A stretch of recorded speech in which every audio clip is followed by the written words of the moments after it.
Pour vous, quelles sont les conséquences de l'addiction face à l'alcool? Ah, c'est une bonne question. Faut peut-être que je regarde là, c'est ça. L'alcool, 1, 2, 3. Ça peut créer pas mal de problèmes de santé. Je pense qu'il y a déjà les réactions liées au manque, donc l'appel un peu du corps comme ça, où on est en manque et donc on va avoir la tremblote, on va avoir le teint un peu jaune. Pour l'estomac, c'est pas beau aussi. Fait grossir si vous buvez beaucoup de bière. On fait grossir aussi. 4, 5, 6. Je pense aussi que parfois ça peut un peu rendre triste. Quand justement on est en manque, on se retrouve face à sa solitude. C'est que c'est irréversible, on peut tomber dans des grandes dépressions. La déprime. C'est la déprime. Il y a beaucoup de gens qui sont alcoolistes à cause des problèmes, mais l'alcool, ce n'est pas une bonne solution. Si quelqu'un boit l'alcool, toujours des problèmes, jamais arrêter des problèmes. Voilà, c'est à consommer avec modération. 1 ou 2 verres, ça va, mais c'est sûr que si on abuse, les conséquences arrivent derrière, quoi. Financières, parce que déjà, il faut acheter l'alcool, quoi. Donc c'est 2 € la canette, ça monte vite. Fait perdre le travail. Et faire échouer à l'école. Fait échouer l'école. Et il fait des problèmes familiaux. Déchire les familles, beaucoup. Ça peut parfois nous faire mentir. C'est vrai que j'ai des copines qui ont par exemple un proche qui sont addicts à l'alcool et donc ils sont parfois dans des engrenages assez conséquents et importants au niveau des choses qu'ils inventent au quotidien pour cacher justement leur addiction à l'alcool. J'aurais plutôt tendance à dire rend violent. Et rend nerveux. Rend nerveux. On peut faire beaucoup d'accidents de la route. 7, 8, je prends tout quoi là. 9. La mémoire, certainement. Empêche de se concentrer. Perturbe l'essence. Le sommeil aussi. Je pense que ça peut amener le fait de danser sur TikTok, oui.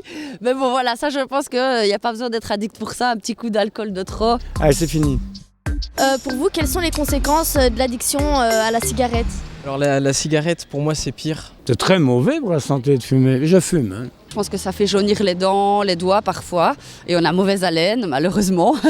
Forcément, on perd du souffle. Ça touche les artères, le cœur parfois. Si quelqu'un il va vivre 80 ou 77 à cause de cigarettes, il va vivre jusqu'à 50 ou 60 parce qu'il tire la vie.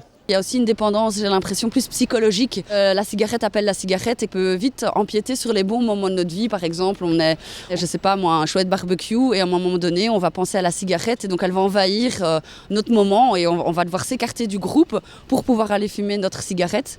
Et puis c'est pas bon, les gens n'aiment pas l'entourage. Ils n'aiment pas la fumée de cigarette, ceux qui ne fument pas. Ça peut déranger les voisins. Rend nerveux, je pense que quand je vois beaucoup de personnes qui fument, qui sont dans une situation où ils ne peuvent pas fumer, justement, ils ont tendance à être assez nerveux finalement. Souvent, on pense que la cigarette, ça permet de déstresser. Et en réalité, c'est juste une idée reçue. Les conséquences de la cigarette comparées à la drogue? Pour moi, c'est la même chose.